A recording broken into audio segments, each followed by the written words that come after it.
Hey there, my name is Alex and welcome to Lez Talk, where I talk about all things queer that have interested me in the past week. Let's get into this. Now, the first thing that I want to talk about is, because I haven't done a Lez Talk in 2 weeks, I should really start saying the things that have interested me in the past 2 weeks. Anyway, I wanted to talk about Secret Bridesmaids Business, which is a new Australian drama show airing in Australia on the 7 network. But I want to talk about it because it features Katie McGrath. Love her. It started up a couple weeks ago. So they had the first week that it aired, they had 3 episodes air, and then it's now airing weekly, once a week. And Katie McGrath plays a bi chick on it who's in love with her best friend who's getting married to this dude. God. Honestly though, I wanted to talk about it because literally this storyline, her character's name is Saskia. Is it? Saskia. I think that's her name. It's literally the scenes that she has is literally super corp dream. It's everything I wanted from my super corp story, you know? I mean, Saskia's not that far from Lena Luthor, to be honest. She's not that far. But oh God, I love her. I love her so much. I love her love for her best friend.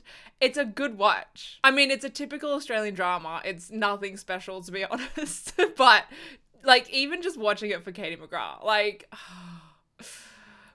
she makes out with chicks. I mean, she's kissed her best friend. I mean, her best friend kissed her when she was drunk. Oh, that hit her, I think. And Saskia has literally embezzled $200,000 just for her best friend because she's in love with her best friend. She is whipped. Anyway, Secret Bridesmaids Business, it's a thing. It's a watch. You should definitely watch it if you get the chance, just for Katie McGrath at the very least. But yeah, I mean, it's literally everything that I wanted from a Supercorp story, to be honest. So I'm just sort of taking what they give us in Secret Bridesmaids Business and taking what I want and putting it into Supercorp in my mind, you know? But yeah, go check that out. I think there is only 6 episodes, so I think there's only a couple episodes left, potentially.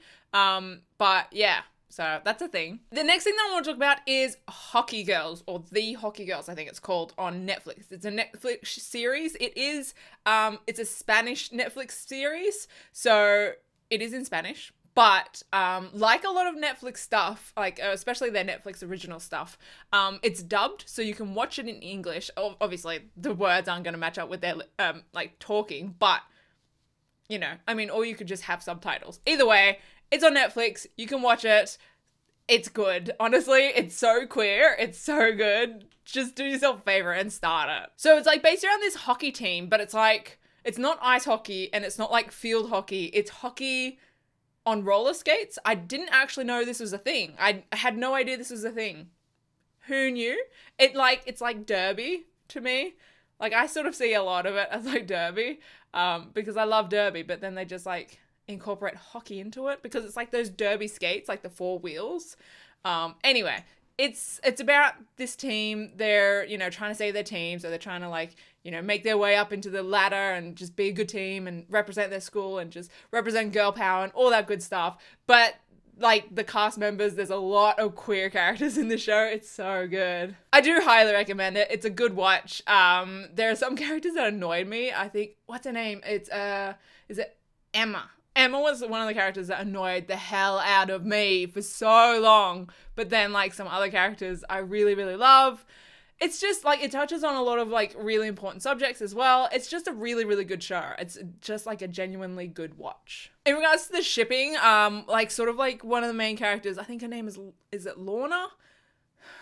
I'm gonna say that. I'm probably wrong, but whatever. So she has this relationship in this, okay.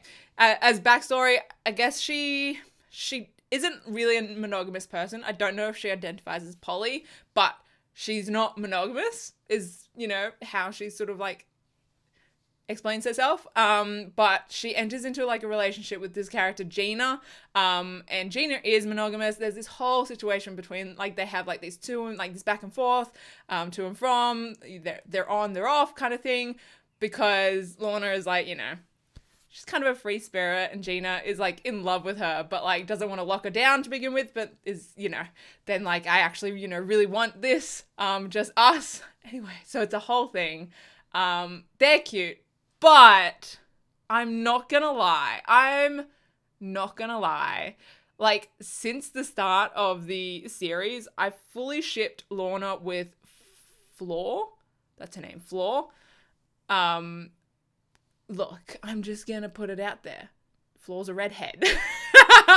And she was queer, like, off the bat. She had, like, a girlfriend off the bat, but spoilers. They break up because, you know, they're long distance, so it's a thing. But I fully shipped Lorna and Floor for the longest time. I still do ship them. I don't know if it's ever gonna happen, but look, I'm weak for redheads, you know? And honestly, I don't know if I'm like the only person, but Gina kind of annoyed me. I wasn't a huge fan of Gina. I was just like, you're so clingy. Like, she's so clingy. I was like, oh, I was just like, if I had her around me, I'd be like, you need to back off. Like, it just was just making me anxious how clingy she was. I was like, nah, I can't deal with her. I cannot deal with her. So, but even though, like, I liked the relationship, I don't hate Gina, but it's just like, she was so clingy. I was like, you need to take a breather, girl. You need to take a breather, okay? Anyway, there's a lot of drama, a lot of relationship drama.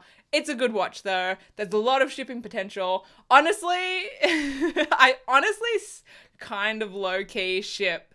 There's this girl, is it Raquel? It's not Rachel, it's Raquel, right? And I kind of shipped her with Bert. Bert's not queer, though, I don't think. I think she's not queer at all. Raquel, there might be some potential there. I don't know, though. I don't know. I don't know. It looked like they were kind of setting something up, like, right at the end, but I don't know if it was just sort of like a friendship thing. No idea.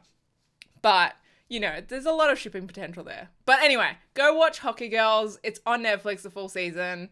It's a good watch. I enjoyed it. The next thing that I want to talk about is Almost Family. This is a new series that has aired on Fox, I believe it is. It's got Brittany Snow in it. So, like, that was reason enough for me to start watching it. It also does have gay in it. Unfortunately, it's not Brittany Snow. I will say, though, like, I want Brittany to play a queer character, but I almost don't want her to play a queer character until Chloe is canon, you know? Like, I kind of want that to be, like, her flagship canon character, like, a queer character. I don't know. That's just my thoughts. I'm just holding out for Chloe, like, honestly. But, whatever. Premise of this story, though, of Almost Family, it's in regards to this dude who is, like, a doctor at, like, a fertility clinic. And he's got all these allegations against him now that he actually used his own sperm to, like, get women pregnant when they were trying to get pregnant and it wasn't happening. He used his sperm on them. It's so messed up. Like, the concept of this story, it's so messed up. As a side note, people have told me that there was, like, an Australian TV series, like, with the same sort of concept. But, you know, outside of the queer stuff that I've been watching, like The Secret Bridesmaids, Business, Neighbours, and Home and Away, I don't watch Australian TV. Like, honestly, Australian TV is bad. Like, I feel like this year has been, like, the only year where I've actually watched Australian TV. So they might be picking up their game. Anyway, this Australian show I never watched. So this is sort of like a brand new concept to me. But yeah, so it's around, Brittany Snow plays, like, she is, like, the daughter of this dude, but, like, she obviously knows she's the daughter of this dude. This is, like, the only child he's actually claimed up until now. And it's about, like, this whole thing coming out that she's finding out she's got, like, all these half siblings everywhere.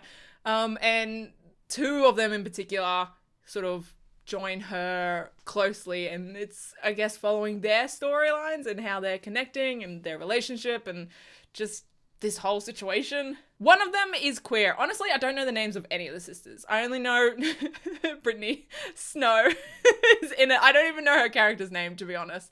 But one of the sisters is queer. She's hot. Her sort of queer love interest is hot. I ship it, but she's actually married to a dude. So there's, like, a cheating element to it, along with her, like, figuring out her sexuality. It has a lot of potential to be, like, really toxic, you know, but they're hot. So there's only 2 episodes that are being released or aired as of now. So if you guys want to go check it out, that's the thing. Almost Family. It's, I don't know how it's going to end up like the rest of the season. I honestly don't have hugely high hopes because I don't know. Like, I like all the actresses in it, but it's just like there's something like, I mean, the whole storylines in it is just so, there's like, it's like on that edge of it being just, this is fucked, you know? Like, this is not good. I should not be watching this. But it's intrigued me so far. But yeah, give it a watch if you're intrigued. Otherwise, I don't know. I'll probably talk about it more if anything significant happens or anything like good or bad happens. I'm going to continue watching it. And I'll see how it goes. The next thing that I want to quickly talk about is Hayley Kiyoko has released a new song called Demons. It's awesome. It's great. She's amazing. She, I think, is releasing a whole bunch of songs between now and, did she say January? On a sort of album called I'm Too Sensitive for This Shit. Yeah, just thought I'd mention it. Go check out Hayley's stuff. She's amazing all the time. Yeah. And the last thing that I want to talk about is, actually, it's another Australian TV show. This will be the 4th Australian TV show I've watched this year. My God. Actually, 5th. I did watch Bachelor in Paradise, but I didn't finish it. Anyway, moving on. This is another Australian reality TV show. It's Love Island Australia. I have not watched any Love Island ever. I was planning on never watching it. I'd seen so many people talk about it. It's become a thing, right? That you just binge Love Island. But I was like, no, I'm not doing it. I'm not watching this shit. I had no intention of watching the Australian one. I was like, this looks stupid.